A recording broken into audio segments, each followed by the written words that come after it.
भारत ने पाकिस्तान को कसना शुरू कर दिया है। शुरुआत तो तभी हो गई थी जब 9 आतंकी हेडक्वार्टर को उड़ा दिया गया था और कौन कौन बड़े आतंकी मारे गए उसका भी खुलासा हो गया, जिसको पाकिस्तान लगातार छुपाता रहा। पाकिस्तान शुरुआत से एक ही काम कर रहा है, लगातार झूठ बोलना, झूठ बोलना, झूठ बोलना। दूसरा, रात के अंधेरे में सिविलियंस पर हमला करने का नाकाम प्रयास करना। भारत ने पाकिस्तान की इन सारी कोशिशों को नाकाम किया। साथ ही साथ आपके जहन में अगर यह सवाल आता है कि भारत की तरफ से क्या कार्रवाई की गई है, तो पहली कार्रवाई तो उसी दिन हो गई थी जब आतंक के ठिकाने उड़ा दिए गए थे, और दूसरा फिर कल रात में बड़ी कार्रवाई करते हुए पाकिस्तान के कई एयरबेस उड़ाए गए हैं और खुद पाकिस्तान ने इसकी पुष्टि की है। कुल मिलाकर भारत करारा जवाब दे रहा है, लेकिन यह तो अभी सिर्फ जब भी पाकिस्तान कोई हमला करता है या हमले का प्रयास करता है जिसको भारत नाकाम करता है तो उसका जवाब दिया जाता है। यह एक बचाव की प्रक्रिया है, लेकिन भारत ने स्पष्ट कर दिया है कि अगली गलती आखिरी गलती होगी, क्योंकि भारत इसको युद्ध मानेगा और फिर युद्ध का जवाब युद्ध से दिया जाएगा। और आपके जहन में यह भी आता हो कि भारत युद्ध क्यों नहीं कर देता है, तो उसकी वजह यह है, इसको सारी दुनिया जानती है, इसको पाकिस्तान जानता है कि भारत ने युद्ध की शुरुआत की तो कुछ मिनटों का खेल है। जब आप देखते हैं कि भारत जिस जगह को चुनता है उस जगह पर मिसाइल मारता है, उस जगह को नेस्तनाबूद कर देता है, तो कितनी देर लगेगी पाकिस्तान के तमाम ठिकानों को बर्बाद करने में। भारत और पाकिस्तान के बीच तनाव लगातार बढ़ रहा है। ऑपरेशन सिंदूर के तहत भारत ने अब तक पाकिस्तान और पीओके में 100 से ज्यादा आतंकियों को ढेर किया है। पाकिस्तान के ड्रोन हमलों को नाकाम किया गया है। रोज रात में ड्रोन से हमला करने की कोशिश की जा रही है। भारत सभी ड्रोन्स को मार गिरा रहा है। साथ ही दावा है कि मोदी सरकार ने साफ कर दिया है कि अगर भविष्य में भारत पर कोई भी आतंकी हमला हुआ तो इसे एक्ट ऑफ वॉर माना जाएगा, यानी ये सीधे सीधे भारत पाकिस्तान के बीच महायुद्ध के संकेत हैं।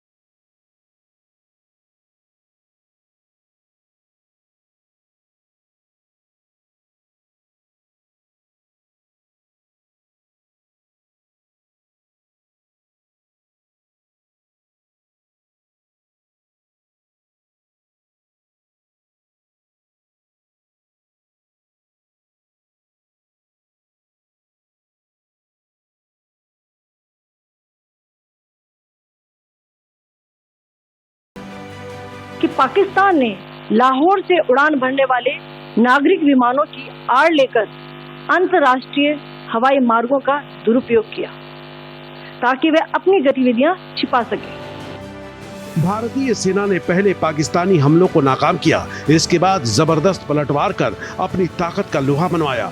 इंडियन आर्मी की स्ट्राइक में पाकिस्तानी सैन्य अड्डे ध्वस्त हो गए।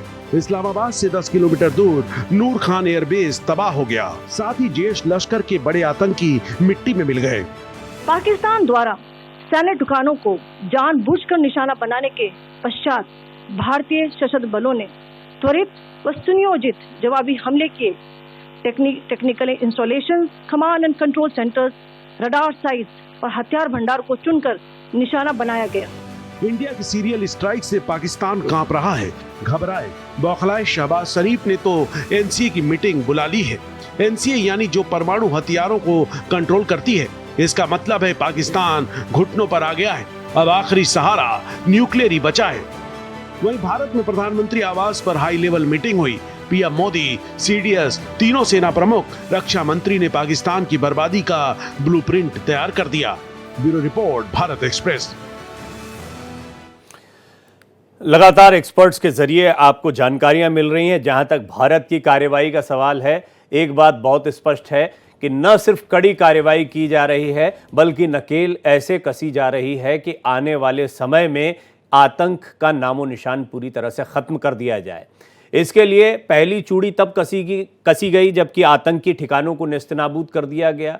जो बड़े आतंकी मारे गए, जैश के कमांडर मारे गए, लश्कर के कमांडर मारे गए, जो उनके अलग अलग आतंकी कैंपों के मुखिया थे वो मारे गए। उससे साफ हो गया और इनके नामों की पुष्टि भी हो गई है। तो कुल मिलाकर पाकिस्तान में आतंकियों के अंत से पाकिस्तान बौखला गया और इसके बाद में उसने कुछ नाकाम कोशिशें की भारत की सीमाओं पर, अलग अलग जगहों पर ड्रोन भेजकर। भारत ने इन कोशिशों को नाकाम तो किया ही साथ में भारत ने जवाबी कार्रवाई करते हुए कुछ बड़े कदम उठाए हैं। और भारत लगातार ये कह रहा है, ये दूसरी चूड़ी कसी गई कि एक बार फिर उसको बताया गया पाकिस्तान को कि देखो, बाज आ जाओ, रुक जाओ, नहीं रुके तो पूरी तरह से खत्म हो जाओगे।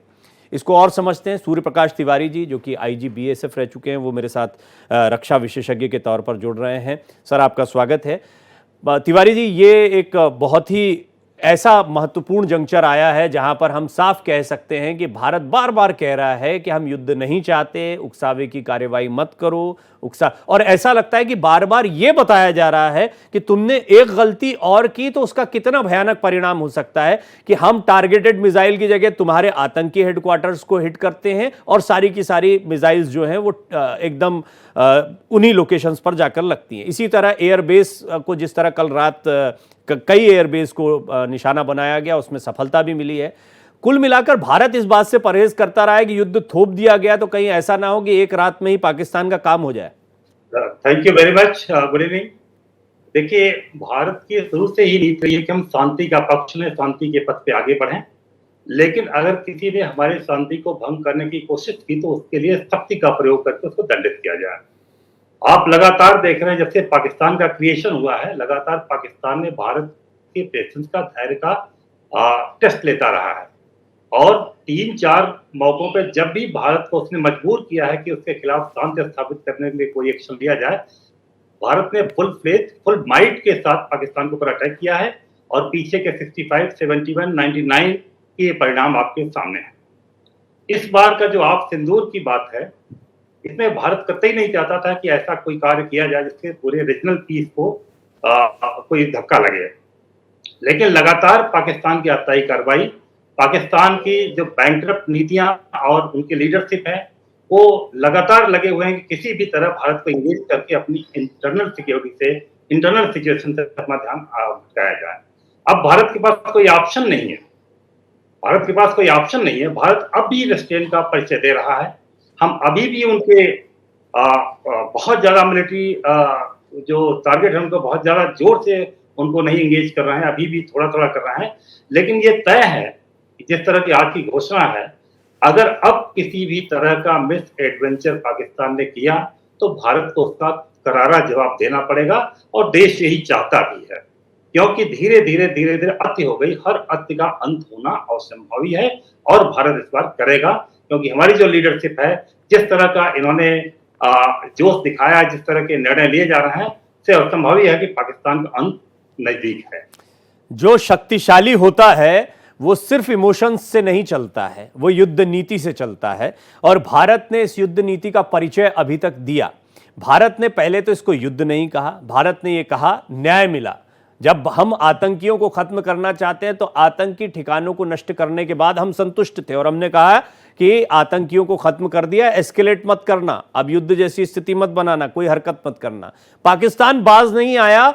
हर रात आप देख रहे हैं कि सीमा पार किस तरह ड्रोन भेजकर पाकिस्तान अपने नापाक मंसूबों को अंजाम देना चाहता है और भारत उसको लगातार ध्वस्त कर रहा है। तो अपने डिफेंस को भी भारत लगातार बता रहा है।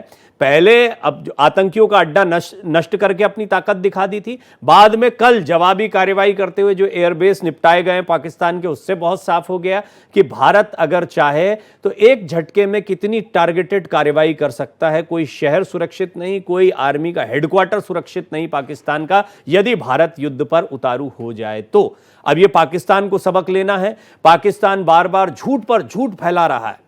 पाकिस्तान की एक ही नीति है, झूठ की नीति। अपनी झूठी इज्जत को बचाना है। वहां की आंतरिक राजनीति के चक्कर में कह लीजिए, वहां की जनता का जो दबाव उनके ऊपर बना हुआ है वो कह लीजिए, पाकिस्तान का ये झूठ लगातार पूरी दुनिया के सामने बेनकाब होता चला जा रहा है। मेरे साथ कर्नल रोहित देव भी रक्षा विशेषज्ञ के तौर पर जुड़ रहे हैं। कर्नल रोहित देव, आपका भी बहुत बहुत स्वागत है। कर्नल देव, ये जो कल कार्रवाई हुई है और भारत की जो अब अटैकिंग, जो कि अभी तक पाकिस्तान ने ठीक से देखी नहीं है, अभी तो हमारा डिफेंस देख रहा है पाकिस्तान, और साथ ही साथ जो टारगेटेड कार्रवाई है उसको देखा गया, और वो टारगेटेड कार्रवाई इतनी है कि आधे से ज्यादा काम हो गया ऐसा लगता है पाकिस्तान का। अगर उकसावे की कार्रवाई आज भी जारी रही तो फिर क्या ऐसा माना जाए कि कल पाकिस्तान के लिए एक नई सुबह हो जाएगी?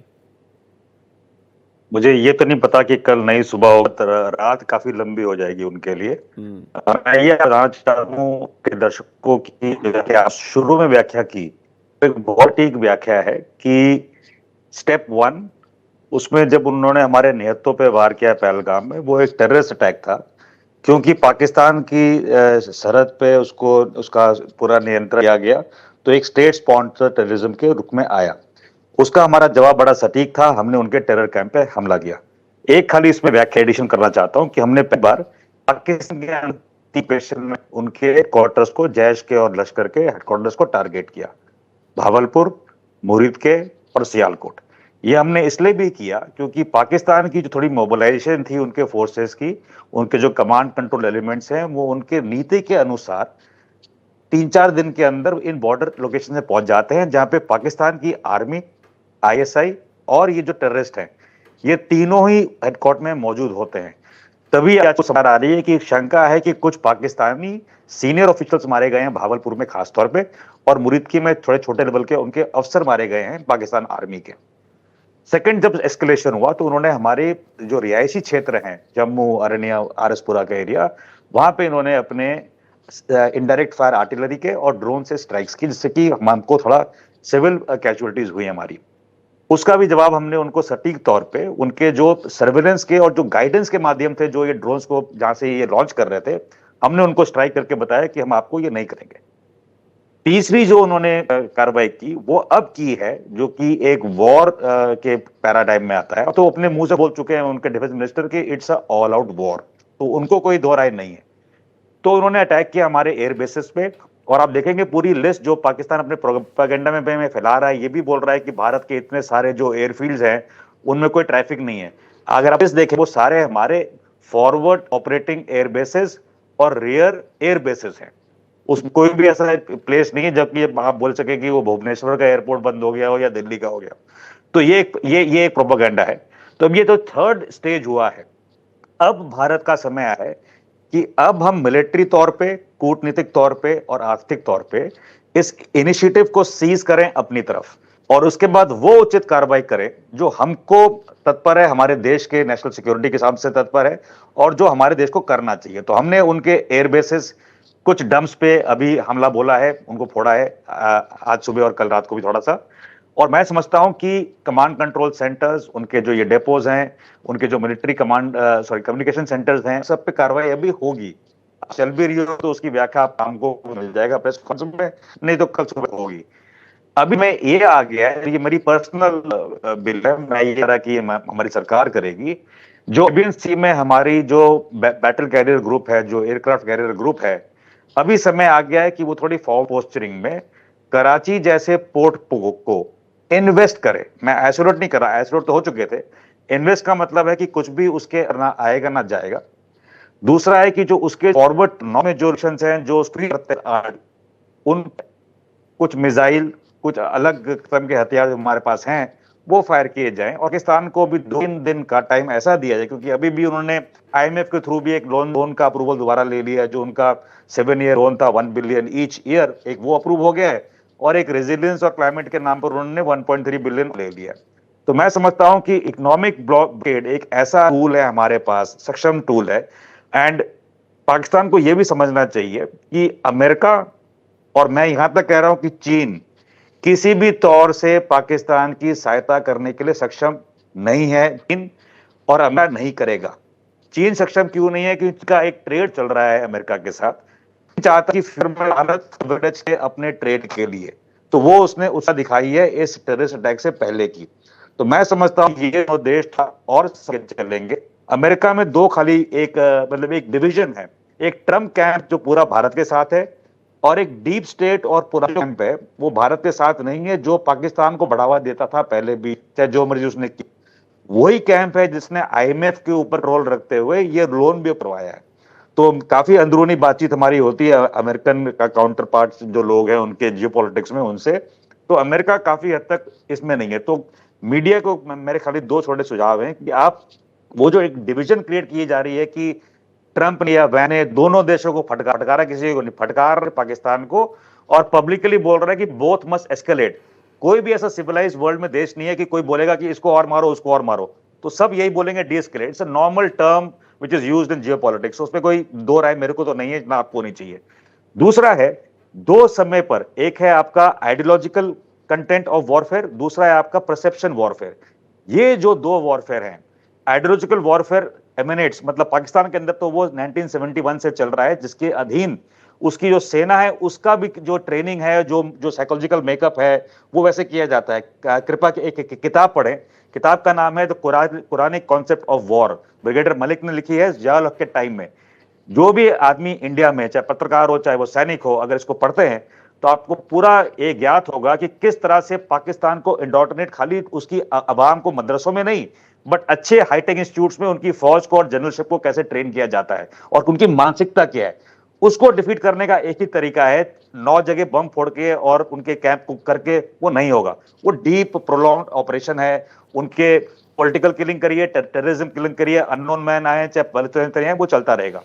दूसरा जो एक और प्रहार है वो आपको देखना पड़ेगा पाकिस्तान के अधीन, वो है परसेप्शन वॉरफेयर। आप खुद ही स्वयं देख रहे हैं किस तरह से झूठ का फैलाव हो रहा है, और ये अभी की बात नहीं है। इतने बिलियन डॉलर जो उनको मिले हैं एड में, चाहे अमेरिका से कहीं और से, उनका उन्होंने यूज 35 सालों से किया है। यूएन में लोगों को खिला पिला के भारत के अगेंस्ट करने के लिए, यूनिवर्सिटीज लाइक, मैं नाम नहीं लूंगा, यूनिवर्सिटीज जो बाहर की हैं उनमें कैसे एंटी इंडिया सेंटिमेंट लाना है, जो एम्बेसीज उनकी हैं उनके जो बाकी मुल्कों में, वो कैसे खिला पिला के इंडिया के अगेंस्ट लाती है, पत्रकार के अगेंस्ट कैसे लाती हैं। तो ये उनका एक शिष्टाचार के रूप से चलता आ रहा है। डीजीआईएसपीआर ने तकरीबन 1800 से 2200 लोगों को ट्रेन किया है ये गेम खेलने के लिए, जबकि हमें कमी है कि हमने कभी इस पर तवज्जो नहीं दिया। तो अभी एक समय आ गया है कि फोर्थ पिलर ऑफ डेमोक्रेसी, जो कि आप और आपके जैसे जो चैनल और मीडिया हैं, इनका कर्तव्य बनता है कि किस तरह से इस परसेप्शन वॉर में आप एक नॉच आगे लेके जाएं देश को, और देश में जो मुहिम चल रही है जियोपॉलिटिकल, मिलिट्री खासतौर पे, और थोड़ी बहुत इकोनॉमिक लेवल पे, देखिए कर्नल देव जो बात कह रहे हैं, इस बात को मैं कई बार उठाता रहा। कर्नल देव ने बड़ी खूबसूरती से उसकी डिटेलिंग और उसके महत्व को भी बताया है।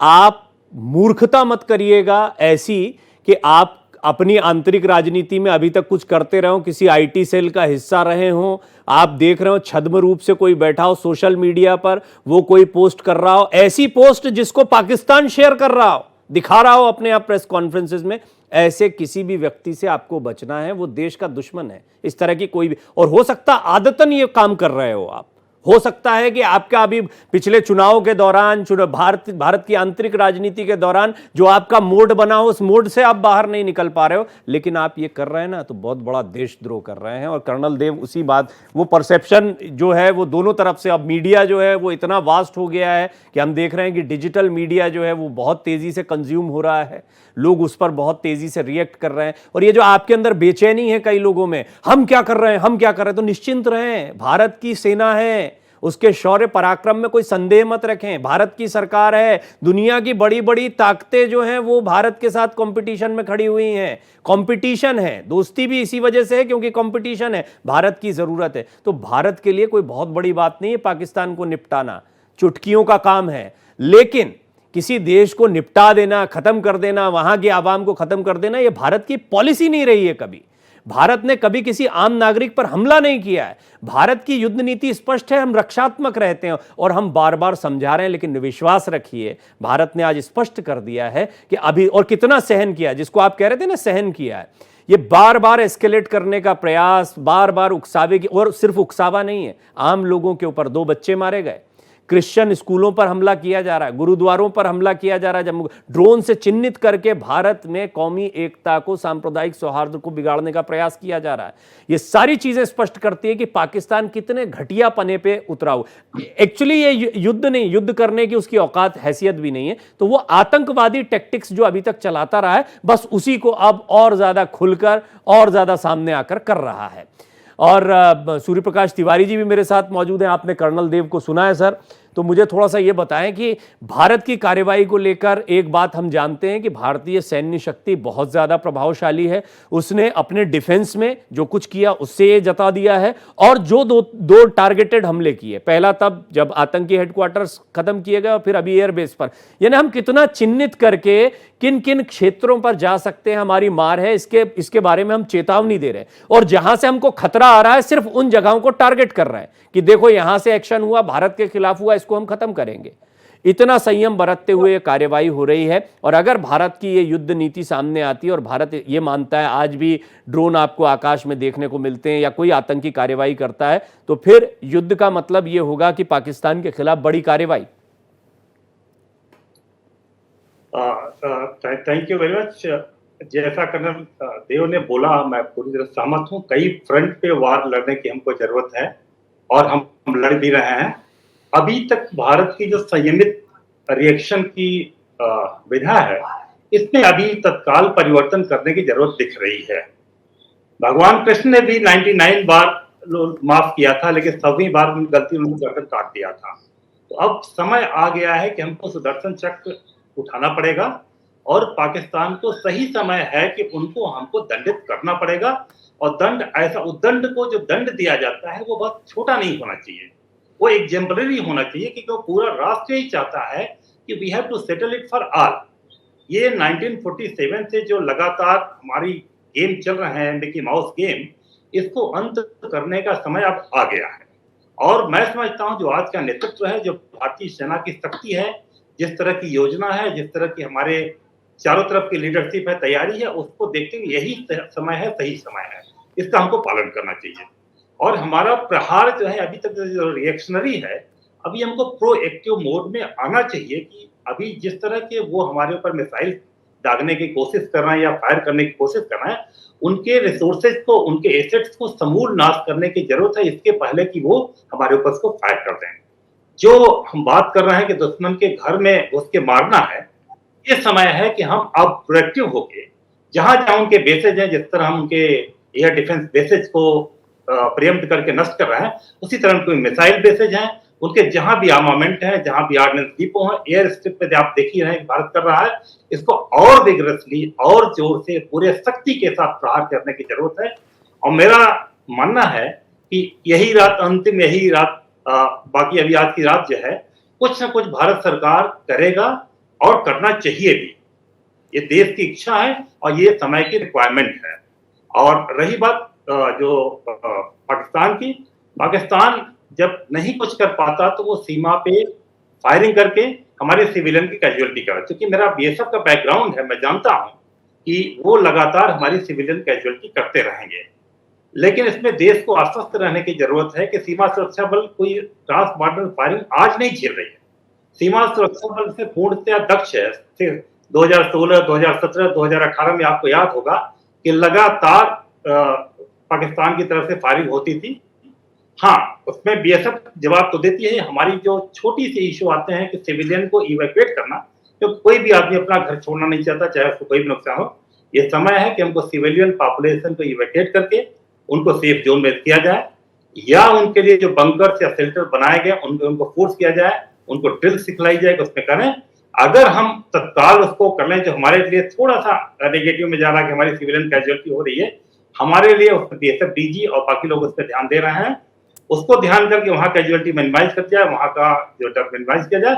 और पूरे प्रहार के साथ पाकिस्तान पे 1-2 दिन के अंदर हमको अटैक करना पड़ेगा, ताकि उनके जो बेसेज हैं, जो उनके एसेट्स हैं, जो उनकी स्ट्राइकिंग कैपेबिलिटीज है, उसको पंग बनाना अवश्यंभावी है और हमको करना पड़ेगा। उसके अलावा कोई दूसरा रास्ता नहीं। अगर आप, मैं दर्शकों से भी ये कहना चाहूंगा कि अगर आप में भी ये बेचैनी है कि ऐसा हो जाए, वैसा हो जाए, ये क्यों नहीं हो रहा, वो कोई नहीं हो रहा, तो ये आपकी सोच से नहीं चलता है। सेना की अपनी विशेषज्ञता, अपना शौर्य, अपना, सेना इस दिन के लिए जीती है, सेना इस दिन के लिए अपने आप को तैयार रखती है।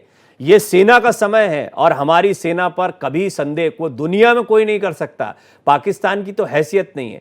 पाकिस्तान एक तरह से अपने अहंकार की लड़ाई में जो वो करते रहे हैं और आतंकवाद की लड़ाई में, इसके बारे में अभी कहा भी गया, जैसा तिवारी जी ने कहा भी था, कि एक ट्रेनिंग जो होती है उस ट्रेनिंग को समझा जाए। उस ट्रेनिंग को जब आप समझेंगे तो आपको पता लगेगा कि इनकी जहनियत किस तरह की होती, कैसे तैयार किया जाता है। ये दिमाग से नहीं चल रहा है। आज हम अपने सिविलियंस के बारे में सोच रहे हैं, पाकिस्तान नहीं सोचता है, बल्कि उनको ढाल बनाता है और ढाल बनाकर उनके पीछे से वार करता है, जैसा कि आपने देखा। और और एमईए की प्रेस कॉन्फ्रेंस में स्पष्ट हुआ कि एक सिविलियन फ्लाइट को की आड़ में अपने ड्रोन भेजने के प्रयास किए, और कितना चुनौतीपूर्ण होता है ऐसे में भारत के लिए डिफेंस के। तो अगर भारत डिफेंस कर रहा तो ये मत सोचिए कि ये भारत की कमजोरी है। भारत सिर्फ इस बात से रुका हुआ है कि एक बड़ा हमला और पाकिस्तान साफ। और जहां तक अभी तक की कार्रवाई का जितना पाकिस्तान ने करने का प्रयास किया उसका कई गुना, ये समझ लिए कम से कम 50 से 100 गुना नुकसान पाकिस्तान का हुआ है। कर्नल देव, भारत की इस युद्ध नीति के बारे में थोड़ा सा बताएं, और आप इस बात से कितना इत्तेफाक रखते हैं कि आज की रात, थोड़ा आपने खुद कहा जैसे कि लंबी हो सकती है आज की रात। नहीं, देखिए ऐसा है कि क्या हो सकता है एग्जैक्टली तो मैं नहीं, बिल्कुल बोल भी नहीं सकता आपको। थोड़ा बहुत शायद ज्ञात हो बट इतना भी नहीं है। पर इतना बोलूंगा आपको कि 2-3 जो पैराडाइम चेंजेस हुए हैं इस बार।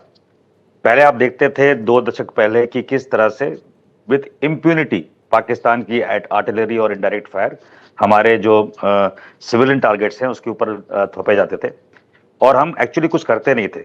और तकरीबन 1-2 दिन के अंदर ही हम चले जाते थे एक टेबल के ऊपर, एंड पाकिस्तान हल्ला करता था और हमारा समझौता हो जाता था, हमारे टॉक शुरू हो जाते थे। फिर सरकार का जब चेंज हुआ तो वो टॉक्स बंद हो गए। हमने बोला कि जब तक टेररिज्म है तो टॉक्स नहीं होंगे। पाकिस्तान ने इसकी रीडिंग ठीक नहीं की है। पाकिस्तान ने क्या किया, उन्होंने सोचा कि जब हम सेकंड स्टेज पे जाएंगे अपने रिहायशी इलाकों पे भारत के, तो भारत शायद मजबूर हो जाए बात करने के लिए। ये इनकी पहली गलती थी, क्योंकि भारत अभी उतना कमजोर राष्ट्र नहीं रहा कि आप ऐसा कुछ करें और हम चुप्पी साधे आपको बोले हाँ चलिए बात करते हैं और डीजीएमओ टॉक्स हो जाए। नहीं, पहले एक निष्कर्ष रूप से आपको एक प्यूनिटिव एक्शन झेलना पड़ेगा, हमारे टर्म्स पे हम टॉक करेंगे। तो मैं समझता हूं कि एक ये पहला चेंज है इस बार कि हमने उसके बाद सियालकोट में या उनके जो लॉन्च पैड्स थे उस पे हमने स्ट्राइक किया, ज्यादा स्ट्राइक किया, वो सब हमने किया।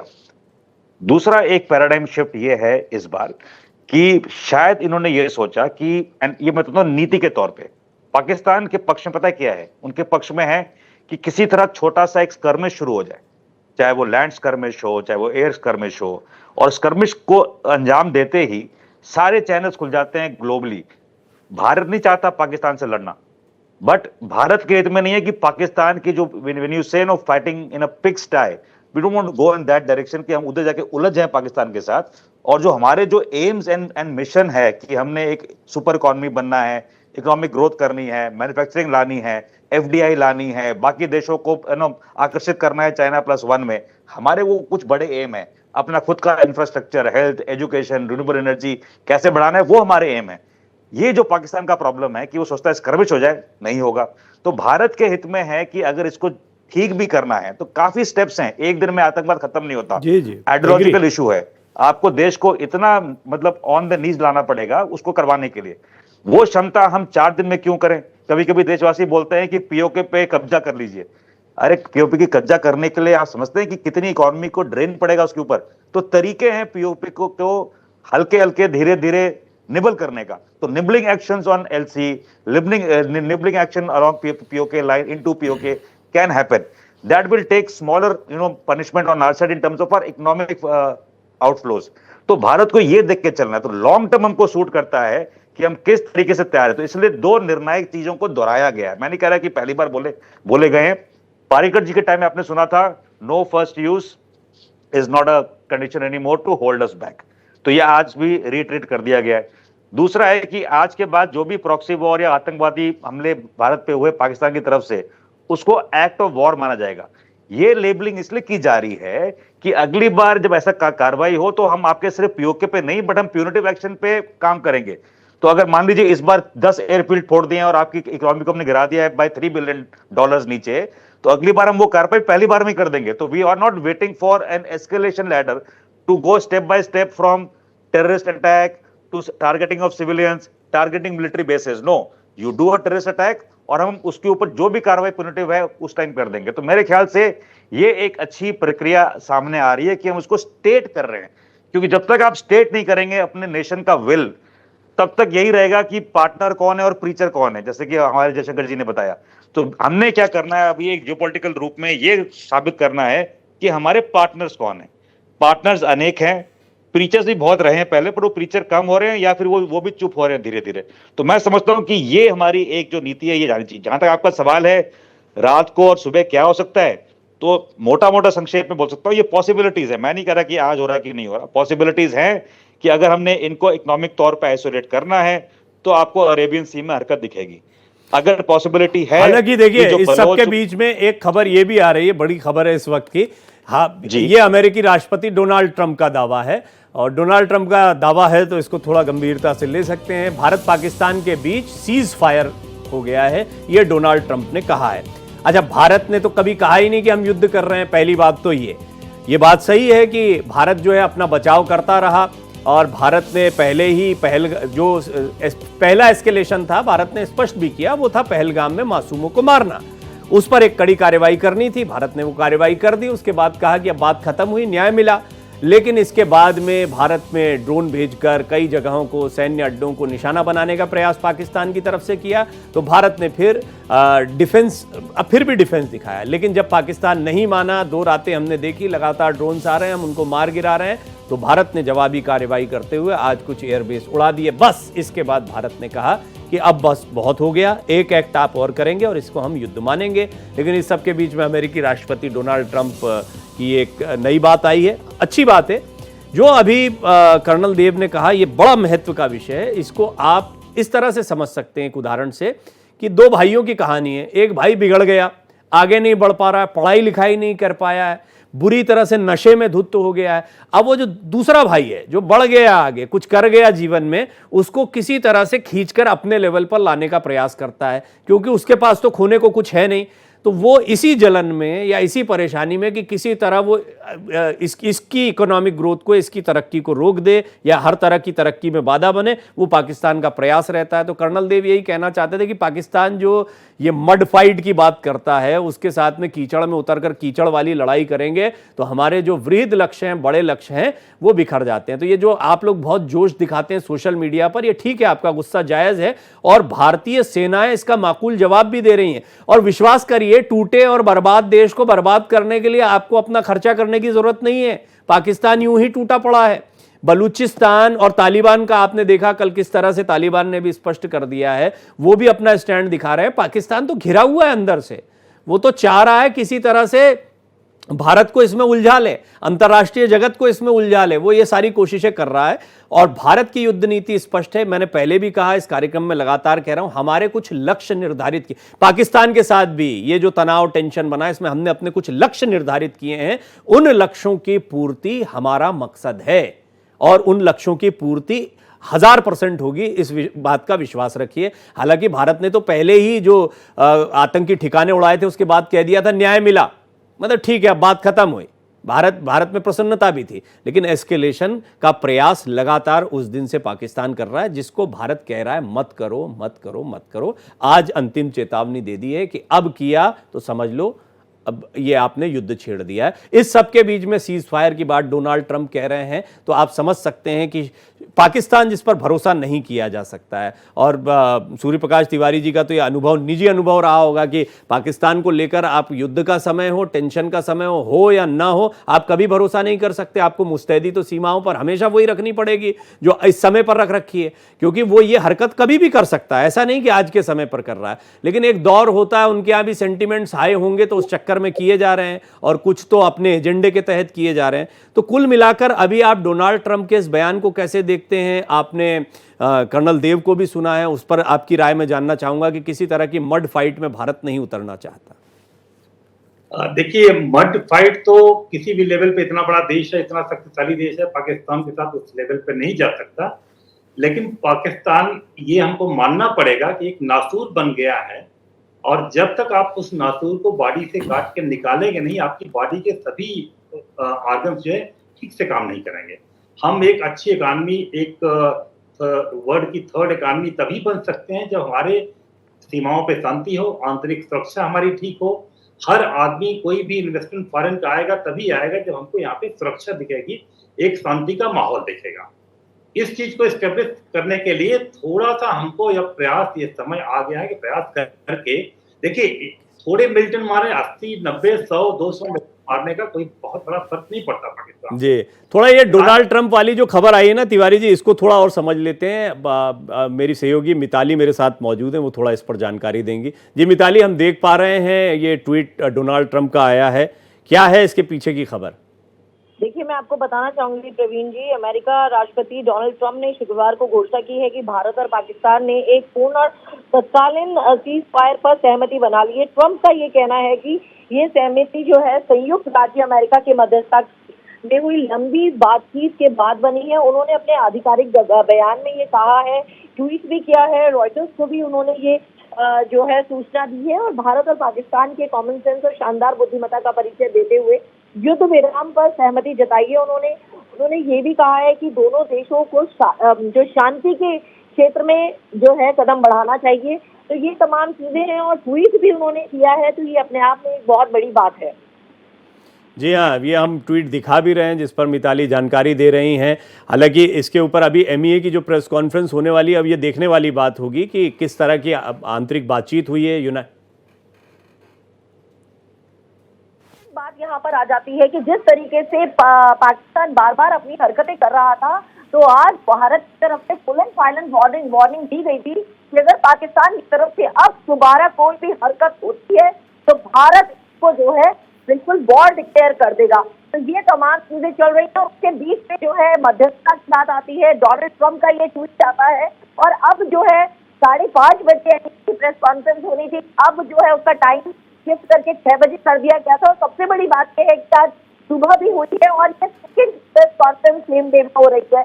तो अब ये जो प्रेस कॉन्फ्रेंस है ये बहुत अहम रखती है क्योंकि इसमें हमें काफी चीजों का खुलासा होगा। जी प्रवीण जी, बने रहें आप मिताली मेरे साथ में। सूर्य प्रकाश तिवारी जी, डोनाल्ड ट्रंप के इस ट्वीट पर आपकी राय, क्योंकि डोनाल्ड ट्रंप ऑफिशियली इस बात की घोषणा कर रहे हैं कि यूनाइटेड स्टेट्स ने मध्यस्थता की, उन्हें खुशी है कि भारत और पाकिस्तान दोनों full and immediate cease fire पर एग्री हो गए हैं और बधाई वो दे रहे हैं।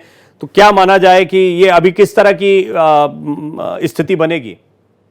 देखिए, ये बहुत अच्छी बात है। अल्टीमेटली कोई भी युद्ध हो, कहीं भी इस तरह की अशांति हो, उसका अंत हमेशा समझौते से ही हुआ है और इसमें भी होना था, इसमें कोई दो राय नहीं। ये बहुत अच्छी पहल है, लेकिन हमको ये भी जानना पड़ेगा, बैकग्राउंड को देखना पड़ेगा। जब आप पराक्रम के दौरान 2001 और 2 में जब इंडियन आर्मी बॉर्डर पर डिप्लॉयड थी, उस समय लोगों ने कहा कि भारत ने केवल न्यूक्लियर बम के डर से नहीं किया, लेकिन उस समय भी अगर आप देखें, हिस्ट्री देखें या दस्तावेजों में जाएं, तो अमेरिका ने आश्वासन दिया था कि पाकिस्तान टेरर कैंप्स को उजाड़ देगा, खत्म कर देगा और आप उनके साथ न्याय करेगा।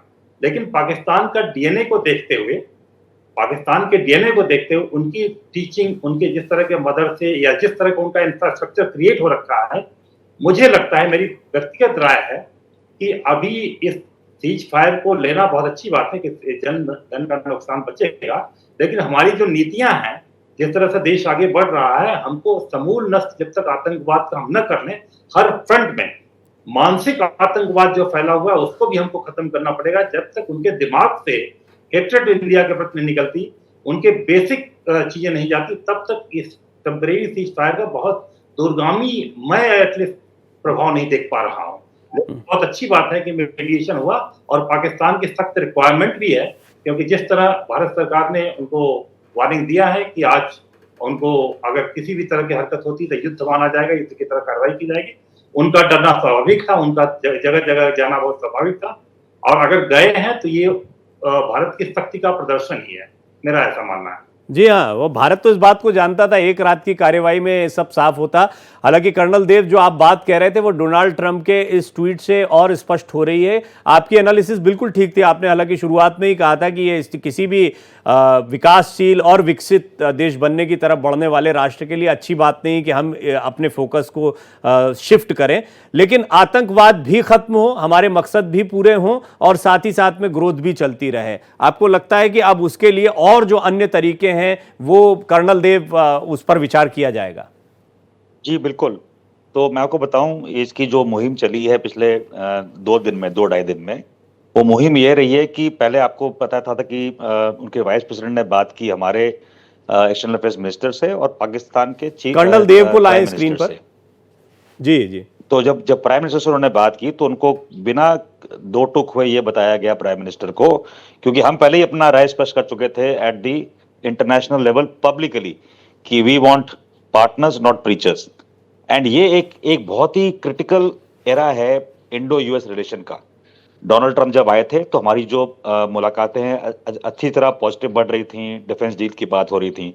उसके बाद जब बाइडेन एडमिनिस्ट्रेशन आया तो थोड़ा थोड़ा लास्ट में गड़बड़ाया हमारा relationship in terms of mutual trust. And जब हम बात करते हैं इंटरनेशनल चेयर से इसमें आपस में, तो वो ट्रस्ट जो है वो बढ़ाना बहुत जरूरी है। तो पाकिस्तान को कल रात को क्या हुआ, जब उन्होंने ये अटैक किया तो इंडिया की मंशा बड़ी क्लियर थी कि उन्होंने टारगेट करना है। तो 3 चीजें हुई हैं। पहला, वैंस ने बताया उनके मुनीर जी को कि आप इसके बाद अगर कुछ भी करेंगे तो वैसे भी भारत अपने पे कायम है, वो जो करना ही करेगा, हम आपको कोई सपोर्ट नहीं करेंगे, हम कोई इंटरवेंशन नहीं आने देंगे, हम आपको हथियार नहीं देंगे, हम आपको पैसे नहीं देंगे।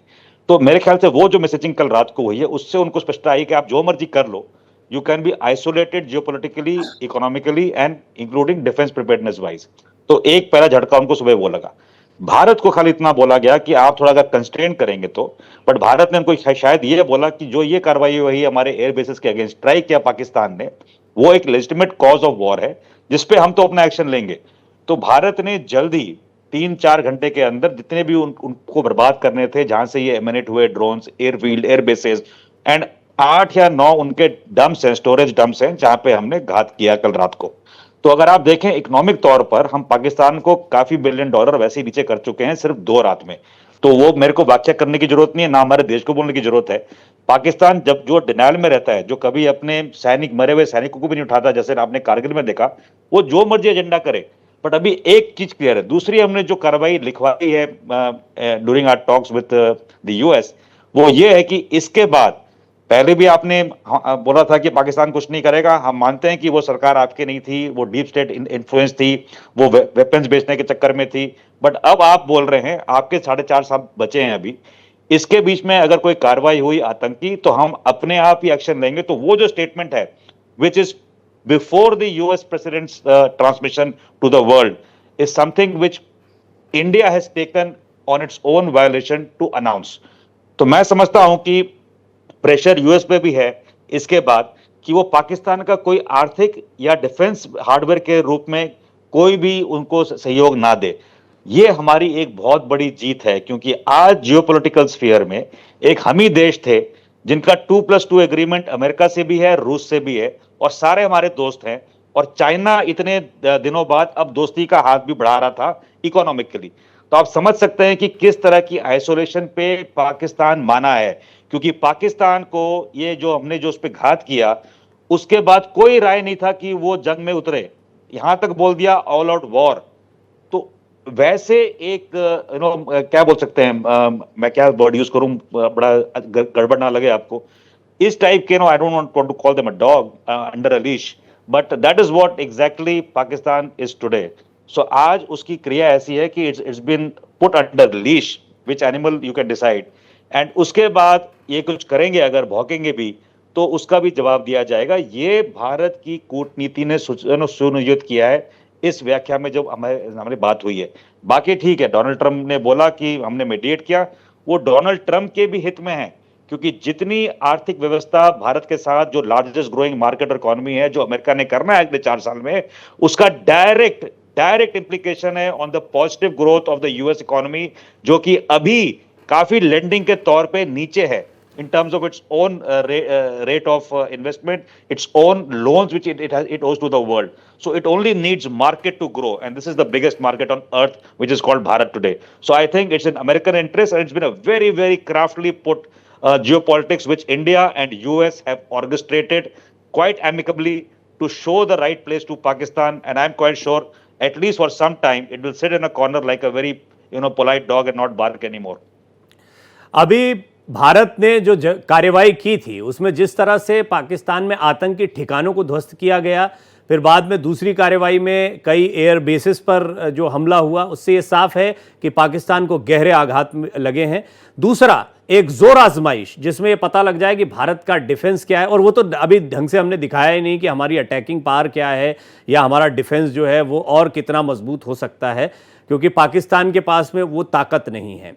कुल मिलाकर अभी जो कुछ भी हुआ है पिछले 2-3 दिनों में, उससे यह साफ हो गया है कि पाकिस्तान पूरी तरह से भारत के सामने घुटनों पर है। और पाकिस्तान को एक तरह से बचा लिया गया इस सीज फायर। और भारत भी ये नहीं चाहता था, मैं लगातार कह रहा हूं। हां, भारत ये अश्योर करेगा कि अब आतंकी कार्रवाई नहीं होनी चाहिए। एक और आतंकी कार्रवाई भारत के अंदर होती है और पाकिस्तान का युद्ध इसको माना जाएगा। ये बात बहुत साफ हो गई है। तो बड़ा स्पष्ट संकेत है।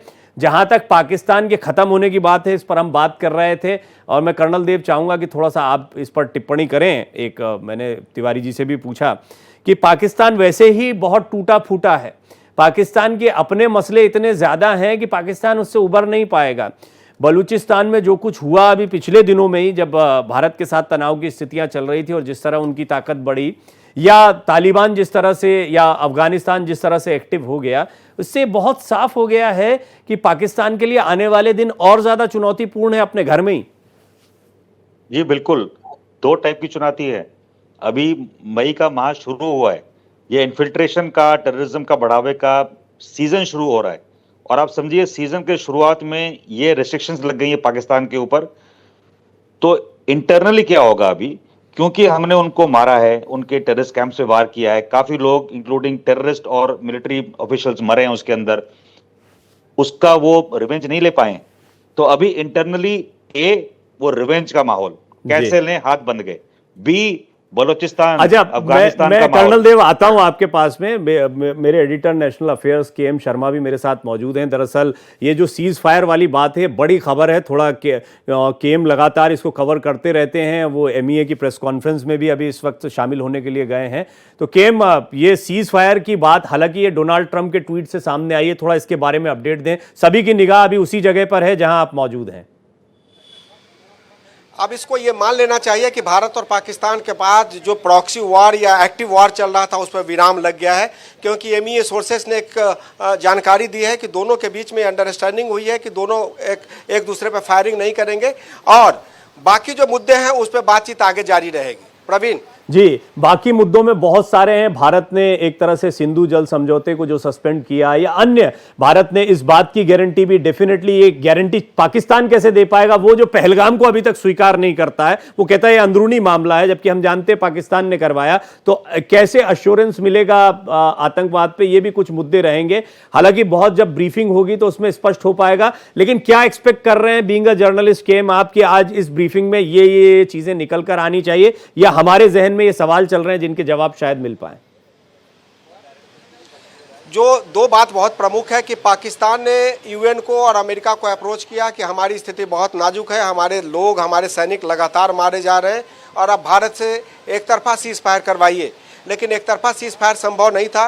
दोनों में ये सहमति बने कि दोनों सीज फायर करेंगे और अब फिलहाल आतंकवाद की बात फिलहाल भूल जाइए। अब स्थिति यह है कि पाकिस्तान की जितना आर्थिक नुकसान हो चुका है, व्यापारिक नुकसान हो चुका है और विश्व के लेवल पर जितना नुकसान हो चुका है, उसकी भरपाई कैसे होगा वो पूरे विश्व को देखना है। पाकिस्तान पूरी तरीके से कहूँ तो एक तरीके से शैटर्ड है, पूरी तरीके से बर्बाद हो चुका है और अब ये आधिकारिक है कि भारत और पाकिस्तान के बीच ये समझौता हुआ है कि दोनों एक दूसरे पर फायरिंग नहीं करेंगे और जो ये अघोषित युद्ध था इसका यहाँ पे विराम होता है। जी, और कर्नल देव अपनी बात कह रहे थे। कर्नल देव, अभी जो KM बता रहे हैं उसी में मैं ये जोड़ना चाहूंगा, 1000 कट्स की एक थ्योरी पर चलता रहा पाकिस्तान, लेकिन ऐसा लगता है कि भारत ने वो उस सब का एक साथ हिसाब किताब कर दिया, एक बढ़िया सा झटका देकर वो 1000 कट के बजाय एक जगह से ही सारा तेल पानी निकाल दिया है। जी बिल्कुल, बहुत ही अच्छा ये रहा है कूटनीति। मैं खाली इतना ही बोलना चाहूंगा कि आप अगर समझना चाहते हैं कि अभी क्या होने वाला है प्रेस ब्रीफ में, मैं इंग्लिश में 4 लाइन बोलता हूं, इसी के इर्द गिर्द आएगा। There will be a narrative that how Pakistan started this entire thing with the terrorist attack, and based on that India took adequate response without having collateral damage, and punitive action was taken post they targeted our military bases. Based on the casualties and the material loss which Pakistan suffered, Pakistan ran helter-skelter to seek a ceasefire. Based on that ceasefire, which came to known to us through the US channels, the DGMO channel was open to interact with the Pakistanis, and they have assured that they will not allow the soil to be used for terror. They will decamp the terror. They will be under restrictions in the future in case they do anything. India will reserve the right to have punitive action against them. So ये contour के अंदर आपको ये press brief दिखेगा अगर भारत की सहमति DGMO level पे हो गई है। बट जैसा कि मैं पहले कह रहा था, ये तो मुहावरा मैं बोल सकता हूँ कि कुत्ते की दुम सीधी नहीं होती। तो अभी क्या होगा, एक जो चैलेंज मैं आपको बता रहा हूँ, वो चैलेंज ये है कि क्या करना है इस 4 महीने में, 5 महीने में, टिल अक्टूबर। तो इंटरनल ये अभी जैसा ये press brief earlier this afternoon. It was agreed between them that both sides would stop all firing and military action on land and in the air and sea with effect from 1700 hours Indian Standard Time today. Instructions have been given on both sides to give effect to this understanding. The Directors General of Military Operations will talk again on the 12th of May at 1200 hours. Thank you.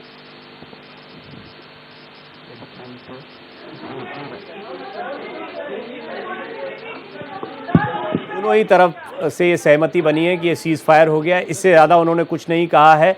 यानी Donald Trump का जो tweet आया उसकी पुष्टि विदेश सचिव विक्रम मिस्री ने इस संक्षिप्त वार्ता में यहाँ पर कर दी है। निश्चित ही इस पर कुछ हो सकता है कि थोड़े बड़े बयान मिले। बड़ी क्रिस्प ये ब्रीफिंग रही है केम। 2 लाइन की ही ब्रीफिंग होनी थी। अभी तो मैं बाहर था, आपसे वार्तालाप कर रहा था, लेकिन ये जानकारी मिल गई थी कि सिर्फ 2 लाइन का स्टेटमेंट जारी होना है कि दोनों देशों के बीच एक तरीके से शांति समझौता हो गया है। और अच्छी बात है, हमारे प्रधानमंत्री लगातार कहते थे कि भारत जो है वो बुद्ध में विश्वास करता है, युद्ध में नहीं करता है। लेकिन युद्ध हमारे ऊपर थोपा गया था, जिसका बहुत एक तरीके से कहूँ कि शेर के अंदाज में भारत ने उसको लिया और पाकिस्तान को मजबूर कर दिया कि जाके विदेश के लोगों से ये कहे कि हम पर रहम कीजिए, और सीज फायर को अंजाम दे दिया गया है। जी केम, एक और अभी क्योंकि डिटेलिंग नहीं आई है, इसका सभी इंतजार करेंगे, तो कोई और ब्रीफिंग्स या कुछ और मीटिंग्स, या हो सकता है कि हाई लेवल की कुछ मीटिंग्स हो, उसके बाद शायद ब्रीफ किया जाए कि किस तरह से जानकारियां देना है। क्योंकि अभी एग्रीमेंट्स क्या होंगे, जो कर्नल देव को भी आप सुन रहे थे कि किन किन शर्तों पर यह सीज फायर हुआ होगा, उनका मसौदा सामने आना, ये बहुत सारी चीजें हैं जो अभी जहन में सवाल रह गए। जो पहलगांव का जो एक विवाद था, जो हमारे निर्दोष लोग मारे गए थे, उस विवाद का फिलहाल अंत हो गया है। अब आगे क्या होगा इसका कह पाना फिलहाल मुश्किल है, क्योंकि जो उसमें by my colleagues from the military. The Director General of Military Operations of Pakistan called the Director General of Military Operations of India at 15:35 hours earlier this afternoon. It was agreed between them that both sides would stop all firing and military action on land and in the air and sea with effect from 1700 hours Indian Standard Time today. Instructions have been given on both sides to give effect to this understanding. The Directors General of Military Operations will talk again on the 12th of May at 1200 hours. Thank you. Director general of military operations दोनों तरफ के मिले हैं, उनकी फिर से बातचीत होगी। अभी एक बातचीत हुई है जिसमें इमीडिएटली 5 बजे से चाहे ज़मीन पर चल रही फायरिंग हो, आसमान के ज़रिए कोई भी हमले हो रहे हों, या समंदर में जो तैनातियां हैं, उन सब को लेकर एक इमीडिएट सीज़ फायर का डिसीजन हुआ है। और इस डिसीजन को बहुत अच्छा कदम माना जाएगा, इसलिए क्योंकि भारत ने तो पहले ही स्पष्ट कर दिया था हम युद्ध नहीं चाहते। हमने तो उसी दिन कह दिया था, न्याय हुआ जिस दिन हमने आतंकी ठिकानों को नेस्तनाबूद किया था। उससे आगे हम बात चाहते ही नहीं थे, हमारा मकसद वही था। लेकिन इसके बाद एस्केलेट करने के लगातार प्रयास किए। भारत बधाई का पात्र है, इतने एस्केलेशन के प्रयासों के बावजूद भारत भड़का नहीं। हालांकि भारत ने करारा जवाब दिया, और इन करारे जवाब की वजह से भी एक बहुत मुमकिन है कि पाकिस्तान घुटनों पर आया। उसे एहसास हो गया भारत की सैन्य शक्ति यह है, एक एक कोना उसका भारत की मिसाइलों के टारगेट पर है, बस भारत ने उनको दागा नहीं। हाँ, जहां जरूरत पड़ी, जैसे कुछ एयरबेस पर कल रात में हमला करना पड़ा, मजबूरी थी, यहीं से ड्रोन उड़ाए जा रहे थे। खैर, अभी की जो बड़ी खबर है वो ये कि शाम 5 बजे से दोनों तरफ से सीज फायर हो गया है, और इसके बाद में director general of military operations जो हैं वो एक बार फिर मुलाकात करेंगे। तो केम, मैं यही पूछ रहा था, आप अपनी बात को भी पूरा करें कि किस तरह के मसौदे या किस तरह की और ब्रीफिंग्स हो सकती हैं जिसका हम इंतजार करें। प्रवीण जी, इसमें 3 टेक अवे है। पहलगांव जो हमला हुआ या जो पहलगांव का आफ्टर माथ है, उसके 3 टेक अवे हैं। एक टेक अवे ये है कि पाकिस्तान की न्यूक्लियर कैपेसिटी धरी की धरी रह गई। दूसरा टेक अवे ये है कि चाइना उसके काम नहीं आया। और तीसरा टेक अवे ये है कि भारत की सुपरमेसी जो थी वो सुपरमेसी रह गई। और इस 2-3 दिनों के जो सीज फायर का उल्लंघन हुआ या जो गोलीबारी हुई या जो एक तरीके से मिसाइलें गिरी, उससे भारत को अपनी कमजोरियों को और दुरुस्त करने का मौका मिलेगा। क्योंकि इस बात से मैं भी सहमत हूँ कि पाकिस्तान है जो मानता नहीं, क्योंकि वहाँ पे सरकार, वहाँ की सेना नहीं चलाती है, वहाँ के प्रधानमंत्री नहीं चलाते हैं, वहाँ की सरकार जो आतंकवादी चलाते हैं। और आतंकवादी का धर्म यह है कि चलते रहो चरैवती चरैवती। अभी पाकिस्तान में बहुत कुछ बदलने वाला है। हालांकि ये बड़ी खबर का समय है, उसकी डिटेलिंग बाद में समझ लेंगे, क्योंकि पाकिस्तान के लिए ये हालात साफ तौर पर इस सीज फायर के बाद आप ये समझ सकते हैं कि पाकिस्तान में एक सांसद को आपने रोते हुए देखा या वहाँ पर विपक्ष को अपने प्रधानमंत्री को गीदड़ कहते हुए देखा, तो ये सारी बातें इस ओर इशारा करती हैं कि पाकिस्तान में एक साफ माहौल, एक साफ दबाव देखने को मिल रहा था। सेना का मोराल पूरी तरह से डाउन था और उसके बाद में भारत ने जब जवाबी कार्रवाई की तो इससे भी स्पष्ट हो गया कि भारत की सैन्य शक्ति इतनी बड़ी है कि एक दिन में या एक रात में भारत हाहाकार मचा सकता है पाकिस्तान में। यही वजह है, जैसा केम बता रहे हैं, ये बिल्कुल ठीक है। पाकिस्तान गिड़गिड़ाया, इधर उधर भागा, मध्यस्थता के लिए गुहार लगाई, इज्जत बचानी थी अपनी, एक तरफ बड़ी बड़ी डींगे हाँकता रहा। उसके बाद में अमेरिका, क्योंकि डोनाल्ड ट्रंप ने ये ट्वीट सबसे पहले किया इस ब्रीफिंग के पहले, तो इससे ये साफ है कि, और उन्होंने लिखा भी है कि यूनाइटेड स्टेट्स ने इसमें मध्यस्थता की है,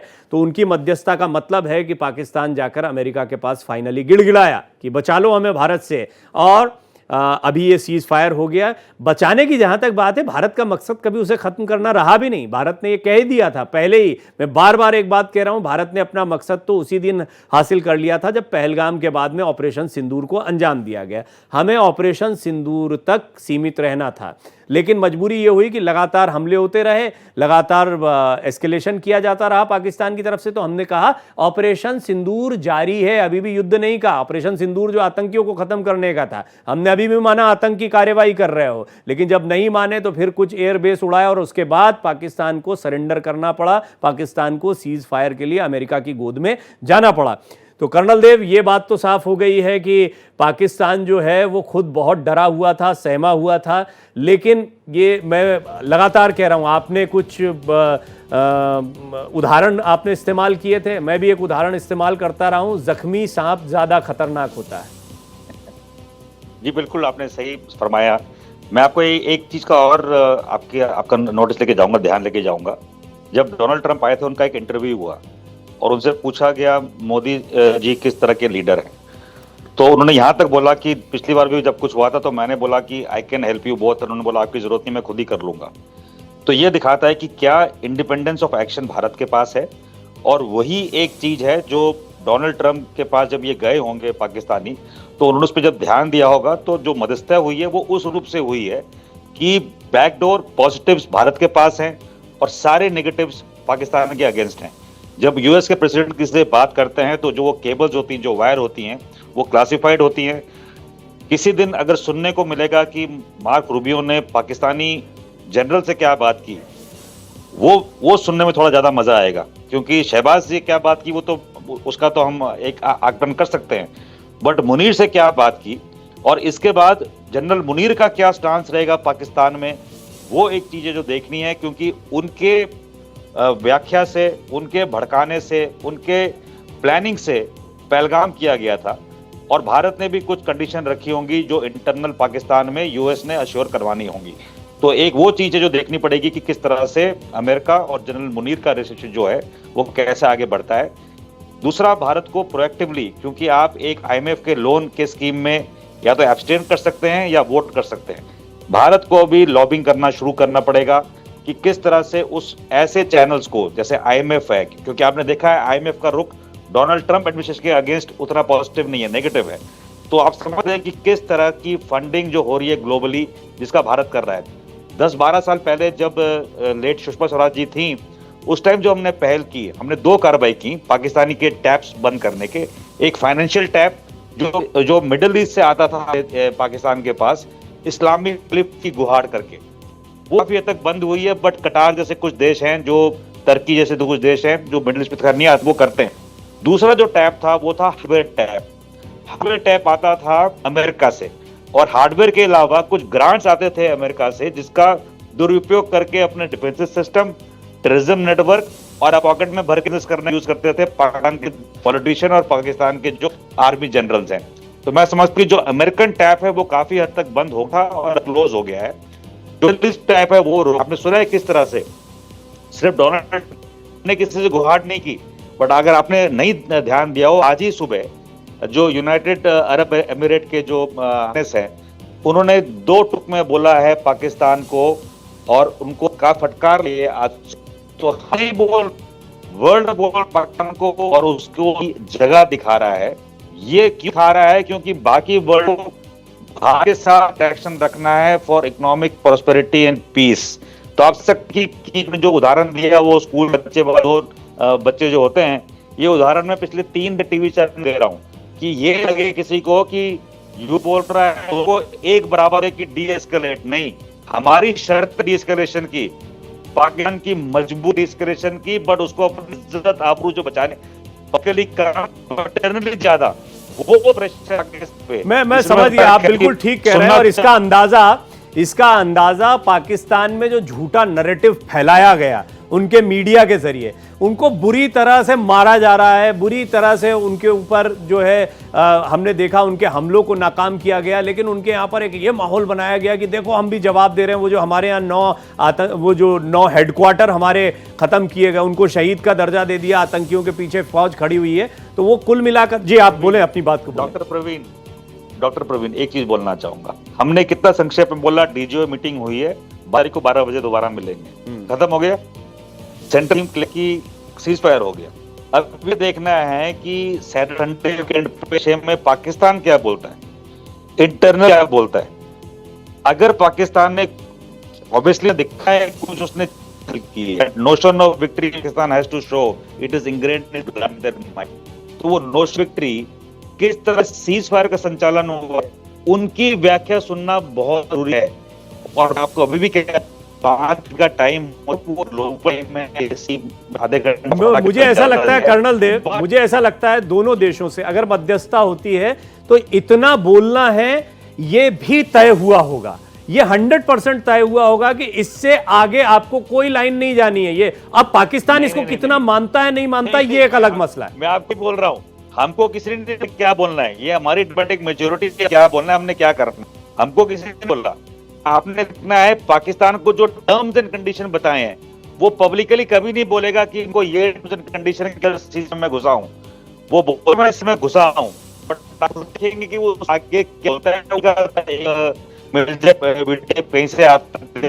मुझे कर्नल देव ये इसलिए भी लगता है जरूरी, ये बात सही है आपकी, कि एक किसी मसौदे पर अगर मान लीजिए मिल बैठकर बात हो रही, कोई मध्यस्थता हो भी रही है, तो कहीं ना कहीं डी एस्केलेशन का मतलब यह है कि जुबानी तौर पर भी किसी को नीचा दिखाना, मैं जीत गया कि तुम हार गए कि मैं जीत गया, यह दिखाना भी अपने आप में एक तरीके से उस एस्केलेशन की ही एक मुद्रा होगी। और यहीं से तो बात खत्म होती है, यहीं से बढ़ती है, यहीं खत्म होती है, जुबान से ही तो शुरू होती है, हथियार तक तो बहुत देर में आती है। तिवारी सर बहुत देर से सुन भी रहे हैं बातचीत को, आपने जो पूरी डिटेलिंग दी, लेकिन आप इस पर आपका नजरिया क्या है और सीमाओं को लेकर अभी हम क्या अपनी सोच विकसित कर सकते हैं? क्योंकि सीमा तो एक ऐसी समस्या, मैंने पहले ही कहा, युद्ध हो ना हो मुस्तैद उतना ही रहना है, चाहे हमारे एयर डिफेंस सिस्टम को रखना हो, चाहे बाकी चीजों को तैनात रखना हो, हमारी तैयारी तो वैसी रखनी पड़ेगी हमको हमेशा। देखिए डॉक्टर प्रवीण, सीमाएं तो हमेशा सेंसिटिव रही हैं, और आपने देखा है कि जब से सीज फायर एलसी पे या बॉर्डर पे हुआ है, हमारा जम्मू फ्रंटियर हमेशा लाइव रहा है। पाकिस्तान के ऊपर जैसा कर्नल देव ने भी कहा, IMK साहब ने बताया कि ये ऐसी पूछ है जो सीधी नहीं होती। तो उनके अंदर हमको एक चीज बहुत ध्यान में रखना है। बहुत खुशी की बात है कि सीज फायर हुआ, जन धन के नुकसान से बचे, देश की, जैसा कर्नल देव ने कहा कि आर्थिक प्रगति के जिस रास्ते पे जा रहे हैं हमको चलना है, miles go before we sleep, हमको सब कुछ करना है। लेकिन पाकिस्तान एक ऐसा देश है, एक ऐसा कैरेक्टर है जिसपे बहुत ज्यादा डिटेलिंग करने के बावजूद भी they are master of violating their own commitment. आपको ये भी ध्यान है, हम लोग बॉर्डर पे जब भी फायरिंग होती है, हम उनके अपने लेवल पे, उनके नोडल अफसर के लेवल पे बात करते हैं, बात करके समझा सुलझा के उसका एक सीज फायर करते हैं, एग्रीमेंट करते हैं, लेकिन Pakistan is master in violating the there own commitment. तो कुछ दिन बहुत अच्छी बात है। अभी हमारे जैसा एमके साहब ने बताया कि जो हमने लेसन लर्न किया है कि हमारे कहाँ कहाँ से लूप होल्स रहे हैं, जो ड्रोन आए, जो मिसाइल्स आई, जो इंटरसेप्ट, उसको हमको दुरुस्त करने की जरूरत है। और इंडिया का कमिटमेंट भी है, वर्ल्ड ऑर्डर में हमको जियो पॉलिटिकल स्टेटस के हिसाब से चलना भी पड़ेगा, अच्छी बात है। लेकिन किसी भी कीमत पे सीमाओं पे जो बॉर्डर सीमा प्रहरी हैं, सर 1 मिनट के लिए बस आपको रोक रहा हूं, इसलिए रोक रहा हूं क्योंकि सीमाओं की आपने बात की और सीज फायर जब हो गया है तो सीज फायर का मतलब क्या है वो समझने के लिए हमको सीमाओं पर चलना पड़ेगा।